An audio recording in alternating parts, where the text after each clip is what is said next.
What up? T-Bob here. And Jake as well. And look at you. You done stumbled upon little OTB Saints, where we bring you all the latest black and gold coverage. Who are the Saints going to draft? Who's going to be their quarterback? What does the salary cap look like? All that information and more. Hope you enjoy it. Like, subscribe.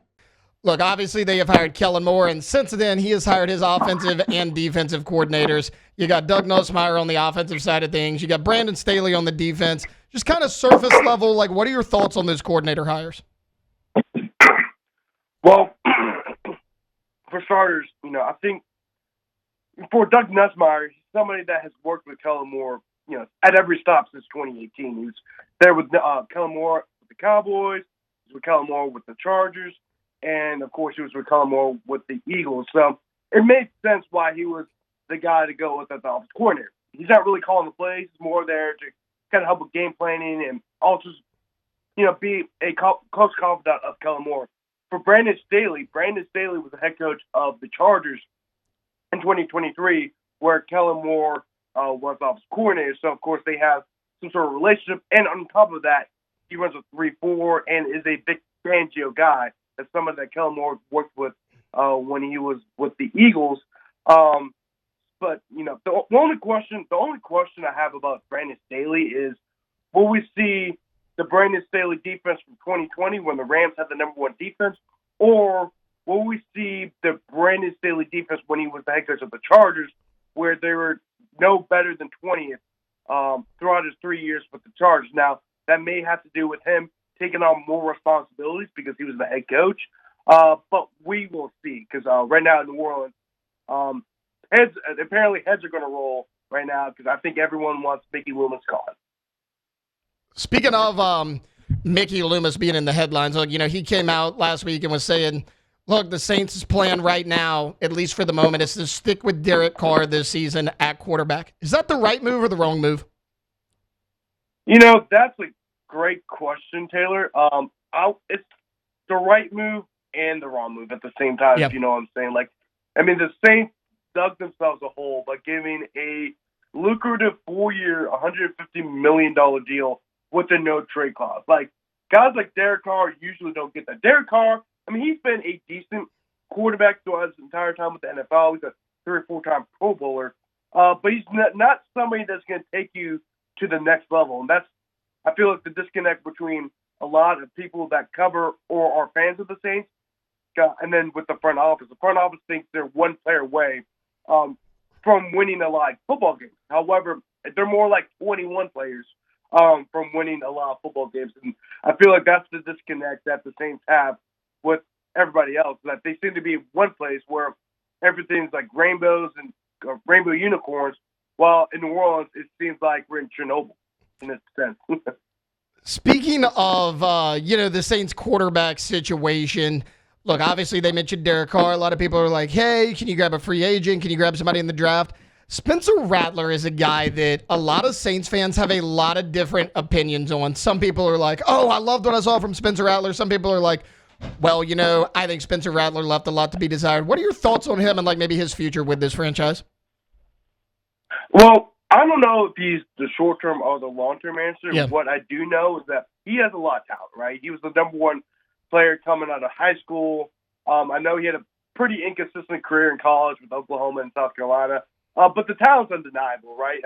Tom Pelissero went on the Rich Eisen show and talked about how a lot of NFL coaches thought Spencer Rattler was extremely talented. Now, there's a difference between having talent and being a guy that will win games, right? Tom Brady was not the most talented guy in the world, but Tom Brady was a competitor, and he won won 7 rings as a quarterback for the Patriots. People always saw Peyton Manning as the most talented quarterback, but when it came down to winning games and going to playoffs and winning a championship, who would you choose? Tom Brady. Absolutely. So the thing about Spencer Rattler is that he may not be as good or even better than Derek Carr, but compared to Derek Carr, one of the main criticisms about Derek Carr is he's not really that big of a competitor.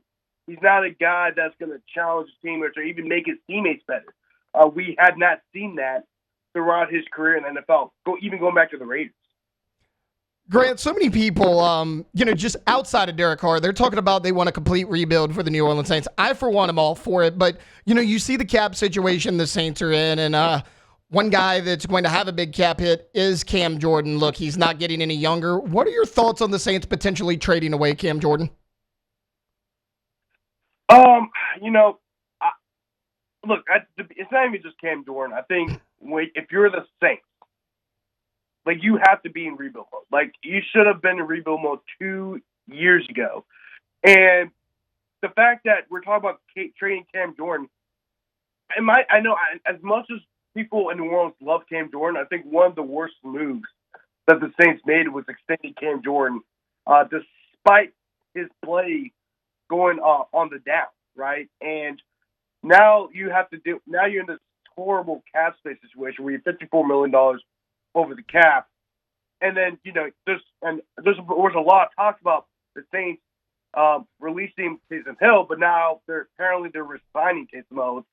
So, like, looking at the Saints, it's almost like they're not trying to go into a reset. They're almost trying to win now, which makes zero sense when you have a new regime in place with Kellen.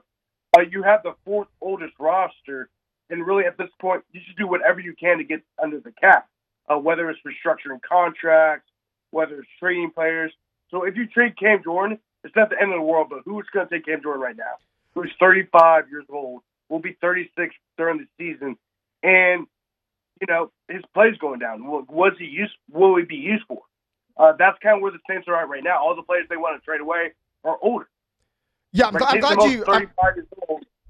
Go ahead. I'm glad you mentioned that about Cam, because I have that same thought about Taysom Hill. So many people were mad saying, why are the Saints bringing back Taysom Hill? Grant, you got a 35-year-old gadget player who fits your offense, not necessarily everybody else's, who has had multiple injuries in college. Now he's coming off of multiple injuries in the NFL. I just don't know how much you can get for a Taysom or a Cam Jordan on the open market.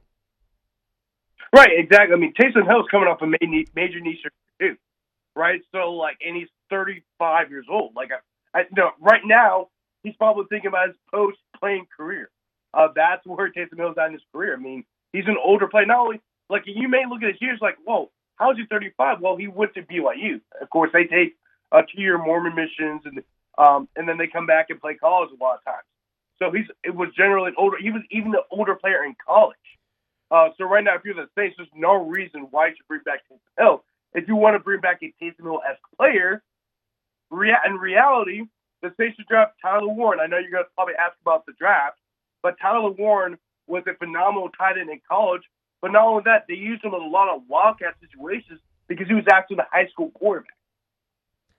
You brought me right into the next question, Grant. Shifting from guys that are on the current roster to guys who could be. The NFL draft coming up in April. As far as round one, whether it's a specific player or just a position group as a whole, what do you think the Saints should do round one?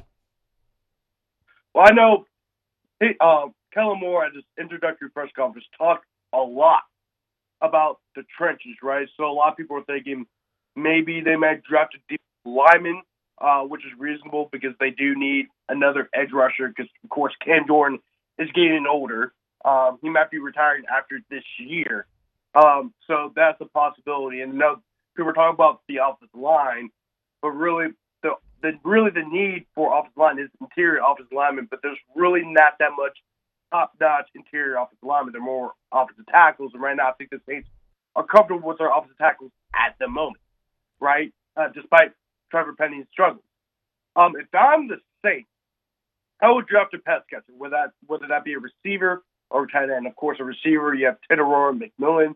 I'm pretty sure Luther Burden might be somebody that the Saints will be interested in as well because he's a very good receiver at Missouri. He's supposed to be, or will probably be a top 10 pick. But both those guys might go earlier than number 9, right? Chachere and McMillan, I've seen some mock drafts. We might go in the top 5, reasonably so. Chachere McMillan is 6'4", 210 pounds.